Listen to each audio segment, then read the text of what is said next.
Hello, I am Jason. I'm 24 and honestly, my life isn't anything special. I live in a small town in Michigan, fixing motorcycles for a living. It's nothing fancy, but it keeps me busy and pays the bills. I've always liked the simplicity of my job, a busted engine, a damaged wheel. I see the problem and I fix it. There's no guesswork involved, and I like it that way. I live alone in a modest apartment above the garage where I work. Most days are pretty routine.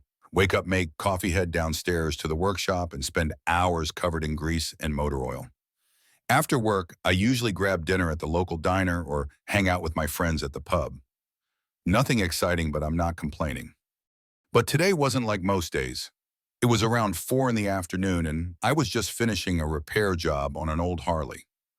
My phone buzzed on the workbench beside me, rattling against a rusty wrench. I glanced over but ignored it, figuring it was probably Mike calling to complain about his job again. Mike's been my best friend since high school, and lately he calls whenever he needs to vent.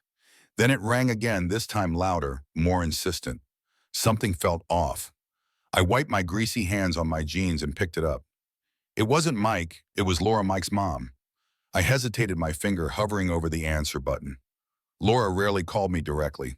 I couldn't remember the last time we'd spoken without Mike around, but my gut told me something wasn't right. "Hello," I said cautiously. "Jason," Laura's voice came through shaky and thin, instantly alarming me. "Yeah, it's me. Are you okay?" "No, yes, I don't know. My car slipped off the road. I think I'm stuck." Her voice trembled, panic obvious in every word. My heart skipped a beat. "Laura, calm down. Where are you exactly?" She took a shaky breath and I heard water splashing faintly in the background. My stomach dropped. I was driving near Lakeside Drive. The sharp curve my car slid off. It's in the lake. I can't open the door, Jason. I'm really scared." My blood went cold. That road was notorious for being slippery, and I knew exactly how fast the lake water could rise. "Stay calm, Laura. I'm coming right now, okay? Keep your phone nearby." She didn't respond, only a shaky, almost whispered, "Hurry, please." I dropped everything, grabbed my keys, and sprinted to my truck. My hands were trembling, and I fumbled to insert the key in the ignition, cursing myself for not answering her call sooner. She had called me twice. Why hadn't I picked up the first time I drove as fast as I dared, my thoughts racing faster than the speedometer? Mike was working out of state hours away, and Laura had chosen to call me. Not emergency services, not a neighbor. Me. The thought tightened my chest. How scared must she have been to reach out to her son's friend instead of someone closer? As I approached the sharp curve of Lakeside Drive, I felt my heart pounding fiercely against my ribs. I could see the tire marks on the muddy shoulder of the road leading directly into the lake. I jumped out of my truck, leaving the door wide open, and ran towards the water's edge. The sight made my stomach twist painfully. Laura's car was partially submerged, the front half already dipping beneath the murky water. My breath caught in my throat when I saw her face behind the fogged-up window, pale and wide-eyed, filled with terror. She was pounding helplessly on the glass, her movements frantic desperation clear in her gaze. "Jason." I barely heard her muffled cry through the window. My mind raced.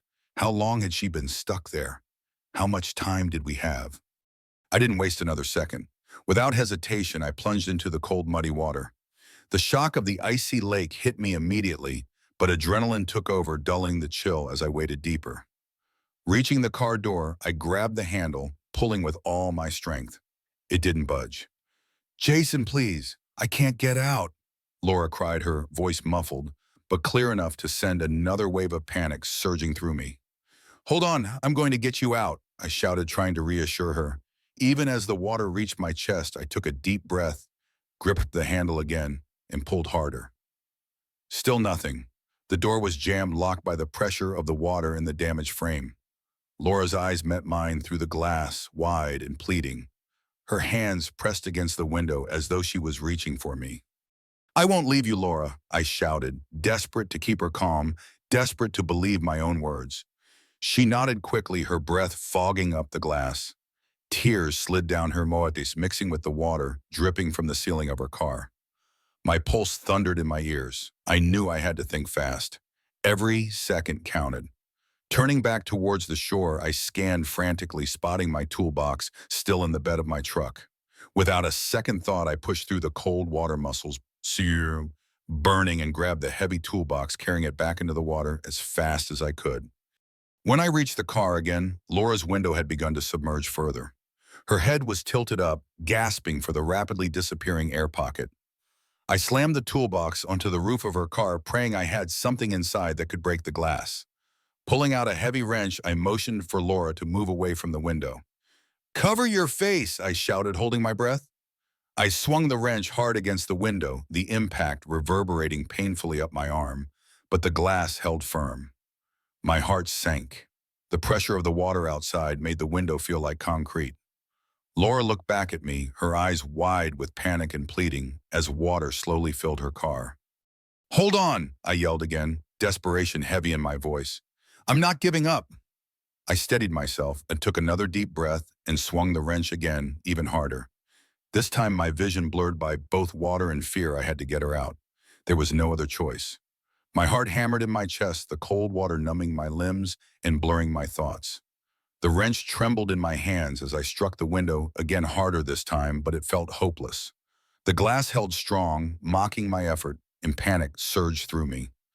I knew the longer I struggled, the more danger Laura faced.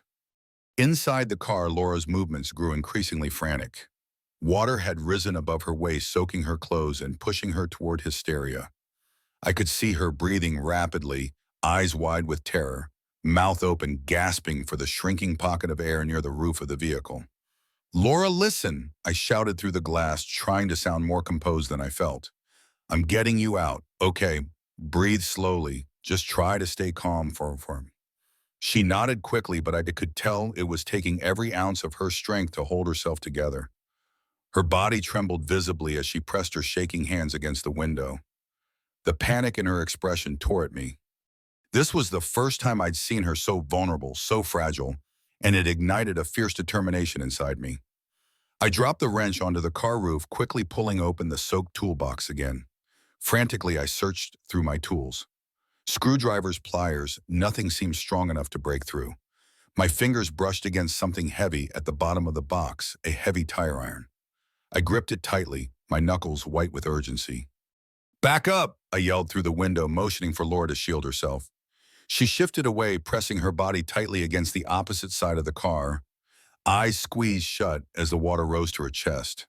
Taking a deep breath, I summoned every bit of strength I had left and swung the iron with all my might. The glass cracked slightly, spreading spiderweb patterns outward, but still it didn't shatter completely. Frustration and desperation tightened my chest. The water around me was ice cold, seeping through my clothes and sapping my strength. I swung again, my muscles screaming in protest. This time the window exploded, inward shards of glass cascading into the water-filled interior of the car. "Laura," I shouted, reaching in through the broken window. "Take my hand." For a horrifying second, I saw nothing but dark, swirling water. Then her fingers brushed against mine, trembling violently as she grasped desperately for me. Our hands finally connected, and I gripped her, tightly determined never to let go. I pulled as hard as I could, feeling her body struggle against the rising water. She emerged from the submerged car, coughing violently, water dripping from her hair, her eyes wild with fear. Laura was almost completely limp, her body collapsing into my arms as soon as she cleared the broken window frame. "I've got you," I gasped, my own voice shaking from adrenaline and cold. "You're safe now." She clung to me fiercely, arms wrapped around my neck, fingers gripping my soaked shirt as though it was her only lifeline. Her whole body shuddered uncontrollably, heavy sobs racking her chest. The panic in her breath made my heart ache, and I held her tighter, trying to share some of my strength. "It's okay," I murmured, moving us slowly toward the shore. "Just breathe, Laura. We're out. You're safe." As we stumbled onto solid ground, she nearly collapsed onto the grassy edge. Her entire body trembled violently, drenched and chilled to the bone.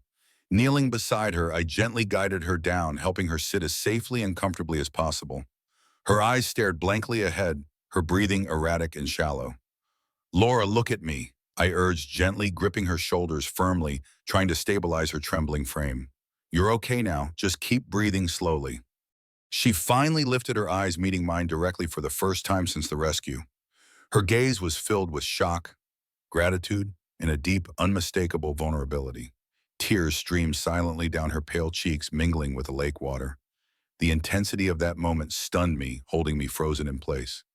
"Thank you," she whispered, her voice barely audible through chattering teeth. "Jason, I thought I wouldn't make it. If you hadn't come, don't say it." I cut her off softly, my thumb brushing lightly against her damp cheek. "I got here and you're okay. That's all that matters." She nodded slowly, leaning her head against my shoulder, finally allowing herself to let go. I felt her weight against me, light yet heavy with emotion. She wasn't just Mike's mom now. She was Laura, fragile and scared, someone who desperately needed comfort and reassurance. For the first time, I felt a strong protectiveness toward her, a deep desire to shield her from harm. I'd never considered Laura as anything more than my best friend's mother, a woman who had always seemed calm and composed. Now in this moment, as she trembled and clung to me, I saw her clearly alone, vulnerable and human. "I was so scared," she admitted quietly, her voice cracking. "I felt so helpless. Mike's too far away. I didn't have anyone else to call, and I felt so alone, Jason." My chest tightened at her words, and I wrapped my arms around her more securely, wanting her to feel safe again. I had never known loneliness like hers, the loneliness that comes from facing danger completely on your own. In her fragile state, I understood her in a way I'd never anticipated. "You're not alone," I reassured her gently, my words soft yet firm. "I promise you, Laura, as long as I'm around, you won't ever have to face something like this alone again." Her eyes fluttered shut, and she pressed closer to me, absorbing my warmth, my strength. I sat quietly with her, holding her gently, allowing silence to settle around us. The chill of the water faded slowly as our bodies warmed, the fear ebbing away as we sat on the quiet lakeside shore. We stayed there for what felt like hours, neither speaking nor moving, wrapped in an intimacy born from survival. Finally, Laura lifted her head slightly, her breathing steadier, her tears dried. When she looked at me again, there was a new softness in her eyes. Gratitude mingled with something deeper and more complicated. "Jason," she whispered softly, a ghost of a smile playing across her lips. "I'm so glad it was you." Those words sank deep into my chest, settling in my heart.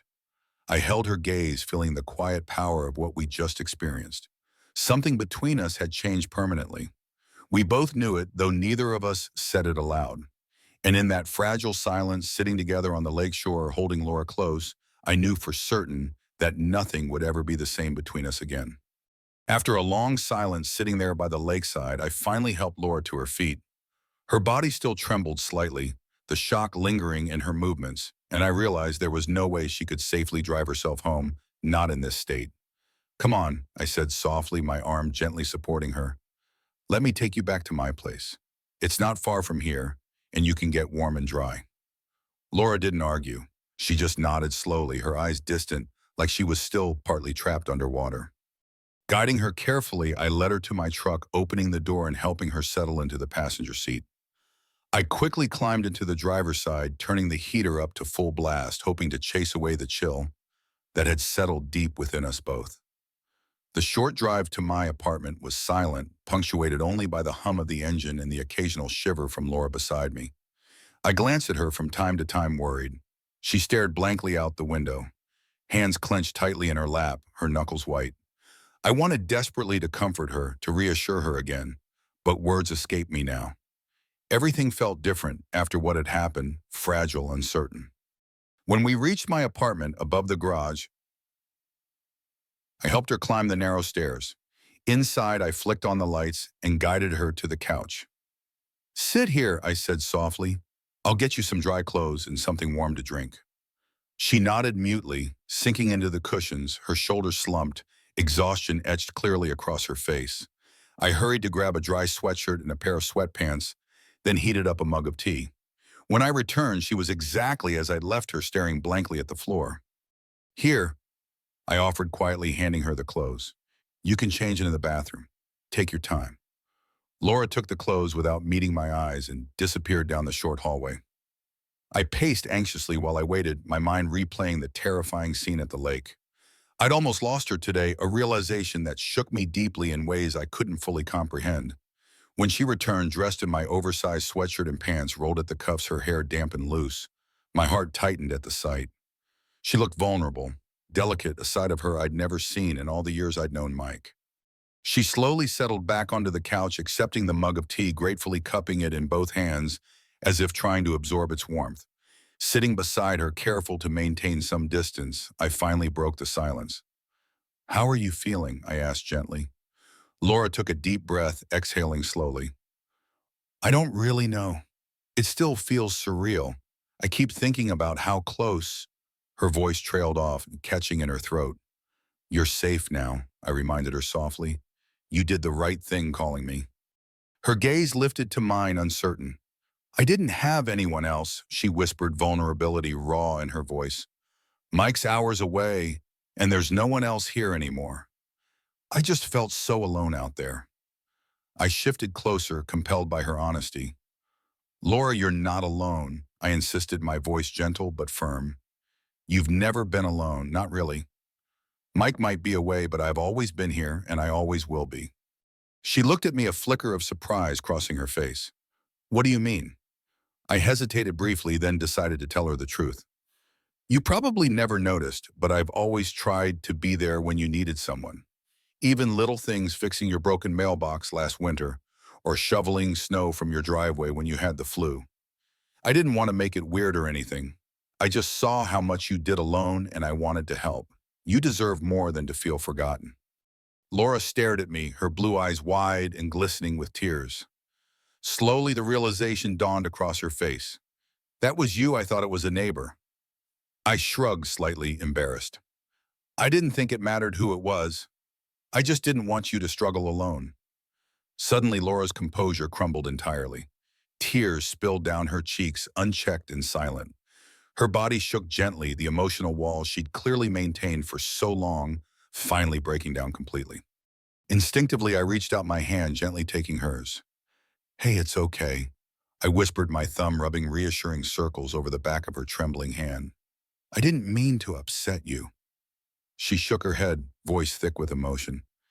"It's not that, Jason. It's just I didn't realize how lonely I've been until now." Mike moved away.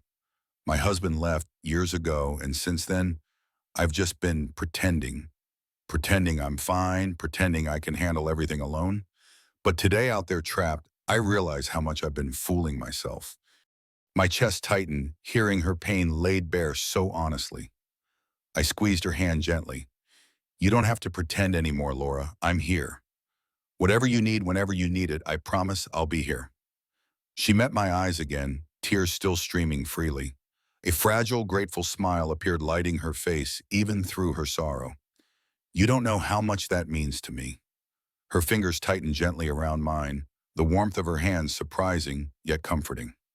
The air between us felt charged, intimate, in a way I'd never experienced with her before. Her breathing steadied, gradually matching my own rhythm, creating an unexpected harmony between us. Our eyes remained locked in intense connection, forming silently in the space between our intertwined hands. I felt a powerful urge to draw her closer, to erase the distance entirely, but I held myself back, uncertain if she felt the same. Finally, Laura seemed to realize how tightly she'd been holding my hand, how openly she'd revealed herself. A flush crept across her cheeks, embarrassment swiftly replacing vulnerability. She pulled her hand away, abruptly breaking the spell. I, I'm sorry," she stammered awkwardly, brushing away tears and looking down at her lap. "I shouldn't have said all that. It's too much." "No, Laura, no, really," she interrupted, softly rising from the couch, clearly flustered. "I appreciate everything, Jason, truly, but I shouldn't have let my emotions take over like that. It's inappropriate." Her sudden withdrawal hurt more than I expected, leaving me momentarily stunned and unsure how to respond. The intimacy of the moment had vanished, replaced with an uncomfortable distance. "You didn't do anything wrong," I finally managed quietly. "I'm just glad you're safe." She nodded quickly, avoiding my gaze. "I should probably go lie down for a bit," she murmured, moving hastily toward the spare bedroom. "I just need some rest." As she disappeared down the hall, I sat alone on the couch, trying to understand what had just happened.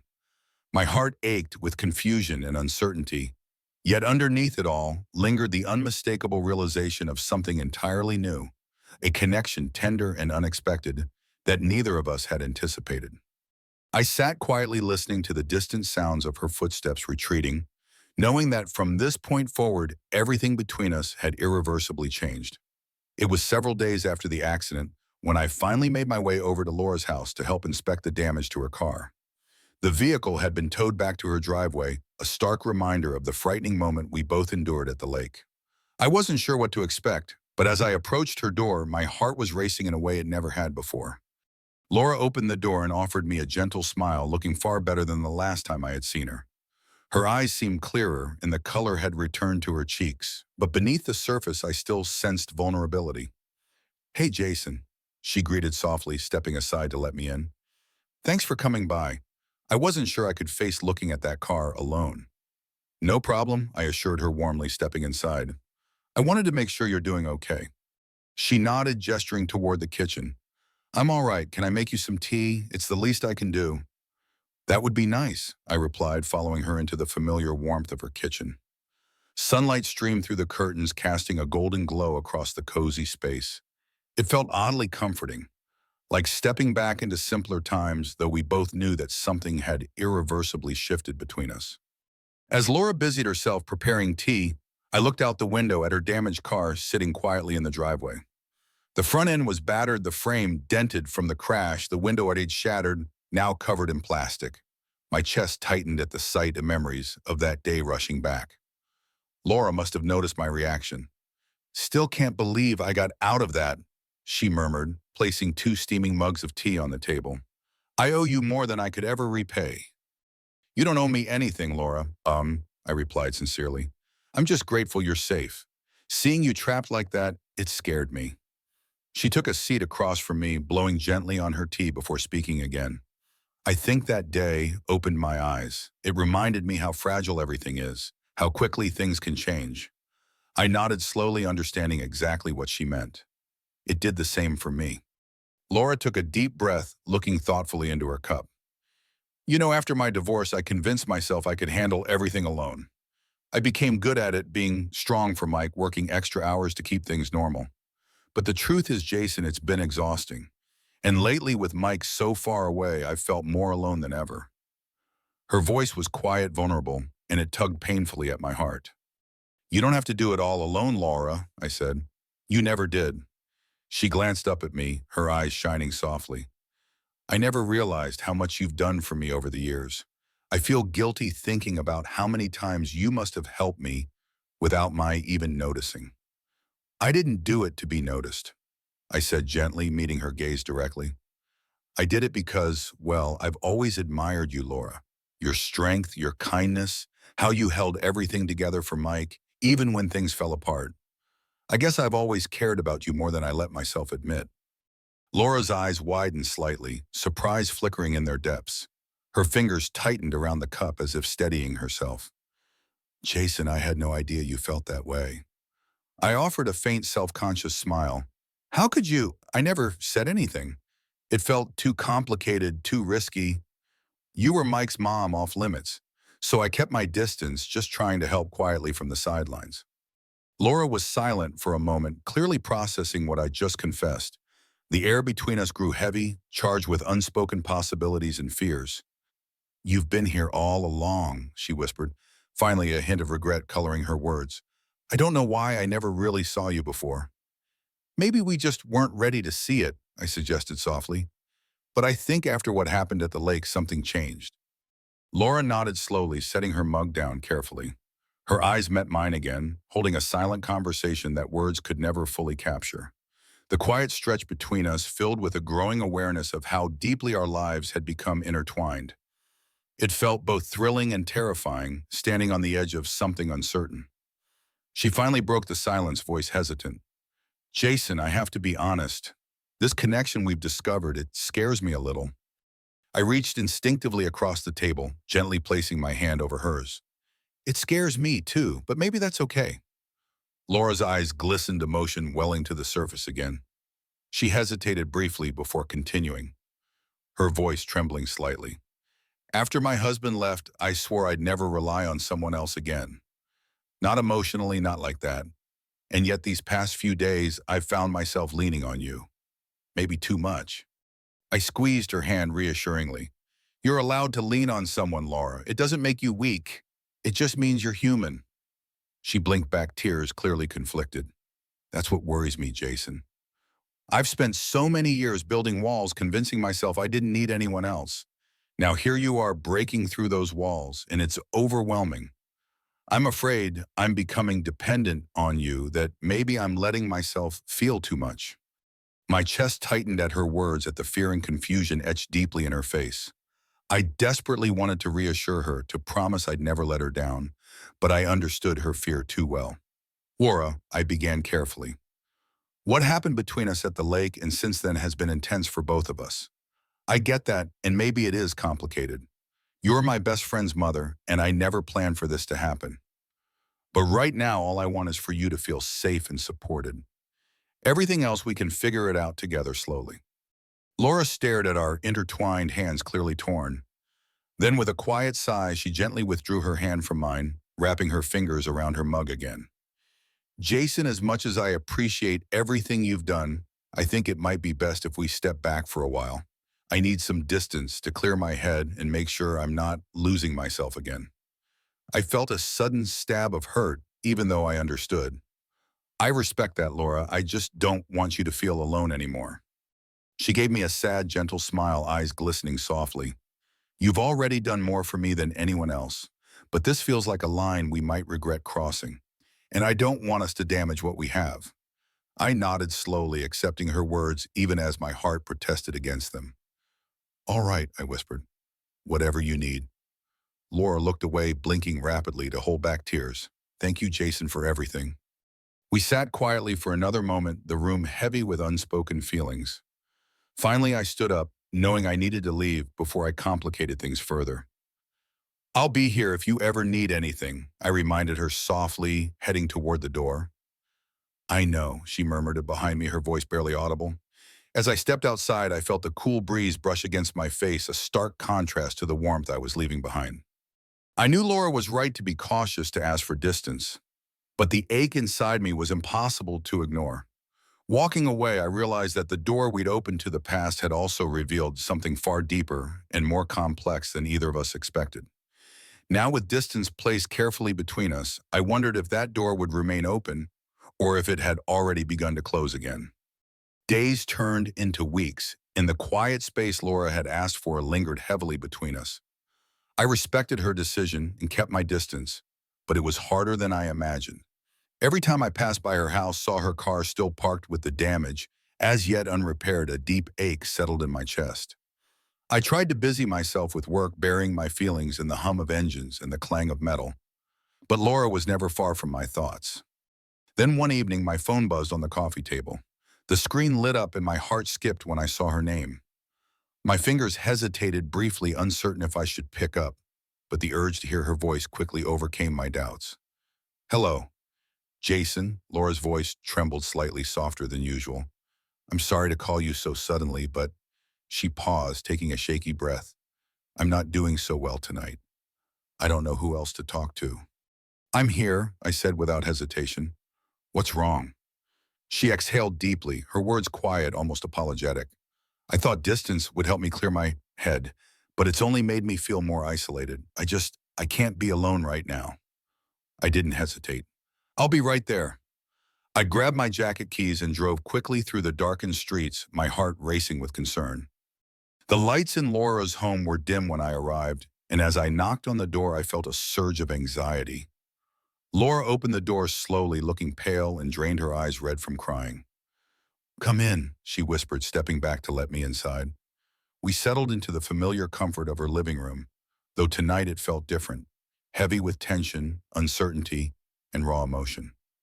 Laura sat quietly on the sofa, hands clasped tightly in her lap, clearly struggling with something deeper than she could easily express. I thought staying away would help, she finally admitted, her voice barely above a whisper, but it only made things worse. All it did was remind me how empty my life feels without someone like you around. My throat tightened at her words, but I kept silent, letting her speak freely. I told myself I could handle everything alone. I've been doing it for years. But since the accident, and especially since that day we talked, I've realized how much I've been lying to myself. I've built this life around solitude, believing it made me stronger, but it's only made me lonely. She looked at me, tears slowly trailing down her cheeks. Her honesty, her openness shook me deeply. "You're allowed to feel that way, Laura," I said softly. "It's not weakness. We all need someone sometimes." She sighed deeply, brushing away tears with the back of her hand. "I've been pretending for so long. Pretending I didn't need anyone else, pretending I didn't notice how you always stepped in quietly to help, pretending I wasn't lonely every single day." My chest ached hearing her confession. I shifted closer, carefully bridging the gap she had previously insisted upon. "Laura, I didn't help you to prove anything or to pressure you into feeling something. I helped because I genuinely care about you. I always have." She met my gaze, eyes glistening softly. "I know that now, Jason. And it scares me because part of me desperately wants to lean on you to finally let someone else carry some of this burden. But another part of me is terrified that I'm losing control." I reached out cautiously, taking her hand gently in mine, comfortingly. She didn't pull away this time. Her fingers curled softly around mine, holding on as if it was her lifeline. "Laura, leaning on someone doesn't mean you've lost control," I said earnestly. "It means you've found someone you trust enough to share the weight. I want to be that person for you, not because you can't handle life alone, but because you shouldn't have to." Laura's shoulders trembled slightly as she fought to hold back emotion. She looked away, swallowing hard, her voice filled with quiet anguish. "I'm afraid, Jason. Afraid that if I allow myself to depend on you, I won't be able to stand on my own again if you leave." I squeezed her hand softly. "I'm not going anywhere. I'll stay right here as long as you need. No expectations, no conditions, just me by your side." She turned to look at me again, a mixture of gratitude and lingering uncertainty crossing her features. "What about Mike? What about everyone else? How could we possibly explain this?" "We can figure that out together," I said calmly. "Right now, all that matters is you feeling safe and supported. The rest we can deal with later. I know Mike and I trust that when he sees you happy, when he understands he'll be okay." Laura exhaled a long, shaky breath, leaning slightly into me, finally allowing herself to relax. "I wish it were that simple." "Maybe it can be," I suggested gently. "We don't need to rush into anything or announce anything yet. Let's just take things slowly, one day at a time. Let yourself lean on me even just a little. Let me prove to you that you don't have to carry everything alone." Laura's body softened gradually against me, tension slowly ebbing away. Her breathing steadied, matching the rhythm of my own. The intimacy of that simple moment felt powerful, the beginnings of trust being rebuilt from the foundations up. We sat quietly, the room filled with a comforting silence. Eventually, Laura tilted her head up, her eyes meeting mine, filled with quiet determination. "Jason, thank you for being here, for not giving up on me," she whispered softly. "I'm still afraid, but I want to trust you. I want to believe that things can be different." "They will be, I reassured her. "You're not alone anymore, Laura. And I promise you, no matter what comes next, I'll be right beside you." She offered a small, fragile smile, leaning her head gently against my shoulder. I wrapped my arm around her, holding her securely, feeling for the first time that the space between us was finally shrinking. Something new was forming, delicate and uncertain, yet undeniably powerful. We stayed there in silence, letting the quiet strengthen the connection between us. My mind raced forward, imagining a future filled with possibilities and challenges, but mostly a sense of hope I hadn't allowed myself to feel before. Still, I knew Laura was fragile and we needed to take this slowly. "Jason," she eventually whispered, breaking our comfortable silence, "I'm still worried about where this is headed." "I know," I said gently, "but whatever happens, we'll handle it together." She nodded softly, absorbing my words. "It might not be easy. People might judge, might not understand." "I don't care," I interrupted gently. "I care about you. I care about how you feel, about making sure you're okay. That's all that matters." Laura's eyes filled with gratitude and relief. She squeezed my hand again, holding tightly as if testing the strength of our bond. Then let's try, she said, finally determination strengthening her voice. Let's just take it slow and see where this goes, one step at a time. I smiled gently, nodding in agreement. One step at a time. As we sat together, quietly feeling the weight of our decisions settling between us, I realized we had truly reached a turning point. We had finally chosen to face our feelings head on, no longer running from them or denying their existence. From this moment forward, whatever happened, we wouldn't be alone. We would face it together. After that night, Laura and I tried to maintain a careful distance. We'd agreed to take things slowly, and for several days we barely spoke. We limited ourselves to polite texts, each trying to respect the boundaries we'd set. Yet every time I passed her house, saw her moving behind the curtains or tending to her flowers, my chest tightened painfully. Keeping away from her felt unnatural, almost wrong, as if something vital was missing. Then unexpectedly, everything shifted again. It was Saturday afternoon when Mike texted me out of the blue. Hey, Jason, just got back into town to see Mom after the accident. Swing by if you have time. I stared at the screen, heart racing. The thought of seeing Laura again filled me with both excitement and anxiety. But facing Mike brought a whole different kind of worry. He was my best friend. How could I ever explain the complicated feelings that had developed between me and his mother? Still, I couldn't avoid this forever. Taking a deep breath, I texted back quickly. Sure, see you soon. When I arrived at Laura's home, Mike was already standing on the porch, grinning widely. He rushed down to meet me, pulling me into a friendly embrace. Man, it's good to see you, he laughed, warmly patting me on the shoulder. Thanks for looking out for my mom. Seriously. No problem, Mike, I replied, trying to keep my voice steady. I'm just glad she's okay. Inside, Laura greeted me quietly, eyes briefly meeting mine before quickly looking away. I felt the awkwardness immediately. Tension crackled in the air, thick enough that even Mike, typically oblivious to subtle emotions, paused and glanced suspiciously between us. Everything all right? He asked cautiously, eyebrows knitted. Laura nodded quickly, forcing a casual smile. Yes, everything's fine, Mike. It's just been stressful since the accident. Mike frowned thoughtfully, clearly sensing something deeper beneath his mother's words. Right, he said slowly, eyes shifting toward me with subtle curiosity. Hey, Jason, can we talk outside for a minute? I want to ask you something about Mom's car. My heart sank, but I forced a calm expression. Sure thing. We stepped onto the porch, leaving Laura standing nervously inside. Mike closed the door gently behind us, immediately turning to face me. All right, man, spill it, he said bluntly, crossing his arms and fixing me with a serious look. What's really going on here? I hesitated, torn between loyalty to my friend and honesty about my feelings. Mike, I don't want this to get weird. He shook his head firmly, eyes earnest. Jason, just tell me. We've known each other forever. Whatever it is, we'll work through it. Taking a deep breath, I met his gaze steadily. Mike, the truth is, I've developed feelings for your mom. For a moment, the silence stretched painfully between us. Mike stared, his eyes widening with shock and disbelief. I braced myself for anger, for accusations, anything but what came next. You and my mom, Mike repeated softly, processing the information. His expression shifted from surprise to confusion, then finally settled into something calmer, almost thoughtful. I won't lie, man, that's pretty unexpected. I nodded slowly, heart pounding. I know, and believe me, I didn't plan this. It just happened after the accident, when I saw how vulnerable she was and how alone she felt.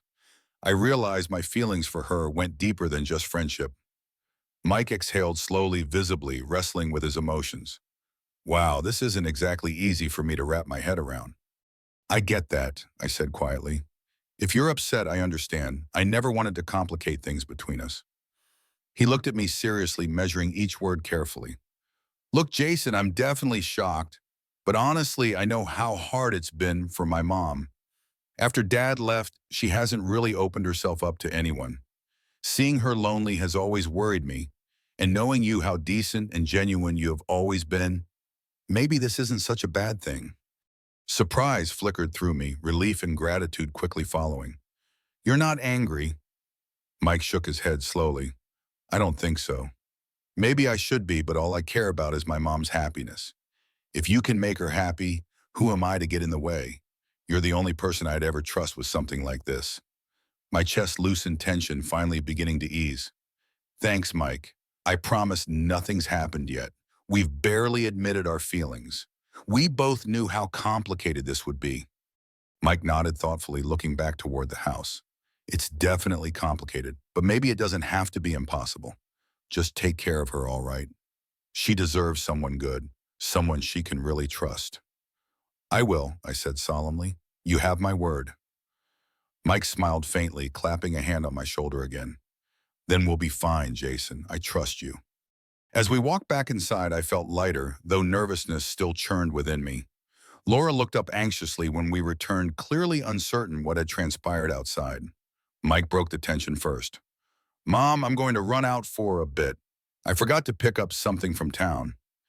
You two talk. Really talk. You both need it. Laura looked startled, glancing between me and Mike. But Mike simply smiled reassuringly and stepped out, leaving Laura and me alone. She stood as slowly, eyes wide with anxiety. Jason, what did you two talk about? I stepped toward her, speaking gently. I told him the truth, Laura, about us, about my feelings for you. Her face flushed softly, eyes searching mine urgently.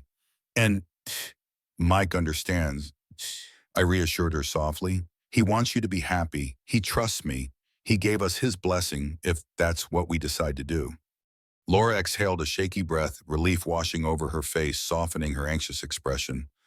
Oh, Jason, I was so afraid. I never wanted to hurt Mike or damage your friendship. You haven't, I said firmly, moving closer, taking her hand gently. Mike cares deeply about your happiness. He knows you deserve someone who will truly be there for you. Laura looked into my eyes, gratitude and affection brightening her features. I never expected this. Never thought you'd be the one I could count on so completely. I squeezed her hand gently. I didn't expect it either, but it feels right. Being apart, avoiding each other, none of that ever felt right. I don't want to be without you, Laura. She smiled softly, squeezing my hand back, the uncertainty fading from her gaze. I don't want to be without you either. I've spent too long hiding from my feelings, too long pretending everything was fine alone. Maybe it's finally time I stopped pretending. We stood quietly, absorbing the weight of our decision. The future was still uncertain, filled with complexities and potential challenges, but the fear had begun to lift. Together we could face whatever came next. Laura stepped closer, wrapping her arms around me in a gentle, heartfelt embrace. I held her carefully, feeling her warmth, her presence reassuringly solid in my arms. In that quiet moment, everything clicked into place. Our shared past, the fears we'd overcome, and the hopeful uncertainty of our future together. We didn't have all the answers yet, but standing there wrapped in each other's arms, one thing was certain: we were no longer alone. In the heart-wrenching tale of Jason and Laura, we uncover a profound life lesson that true connections often emerge from the depths of vulnerability, reminding us that it's never too late to open our hearts to unexpected love and support. Jason, a simple mechanic in a quiet Michigan town, lived a routine life until a frantic call from Laura, his best friend Mike's mother, shattered his ordinary day. Her car plunged into a lake, trapping her in rising waters. And in that terrifying moment, Jason dove in, without hesitation, battling the cold currents and jammed doors to pull her to safety. What began as a heroic rescue evolved into something deeper. As Laura confronted her long-buried loneliness after years of divorce and raising Mike alone, Jason revealed his quiet acts of kindness over the years, fixing her mailbox, shoveling snow, stemming from unspoken admiration. Their bond grew amid tears, fears, and raw confessions, challenging societal norms and personal walls.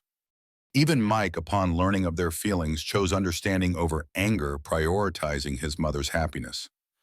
This story tugs at our souls, showing how life's most frightening trials can forge unbreakable ties, teaching us to embrace help when offered and to offer it freely without expectation. It evokes the ache of isolation, the thrill of newfound intimacy, and the courage to defy conventions for genuine connection. In a world that often glorifies independence, Jason and Laura remind us that leaning on others doesn't diminish our strength. It amplifies it, turning solitude into shared warmth. Their journey stirs emotions of hope and renewal, urging us to reflect on our own hidden affections and unspoken gratitudes. What about you? Have you ever found love or friendship in an unexpected rescue or vulnerable moment? Share your stories in the comments below. I'd love to hear them and connect with you. If this tale touched your heart, don't forget to like, subscribe, and hit the notification bell for more inspiring emotional narratives on our channel. Your support means the world and keeps these stories coming.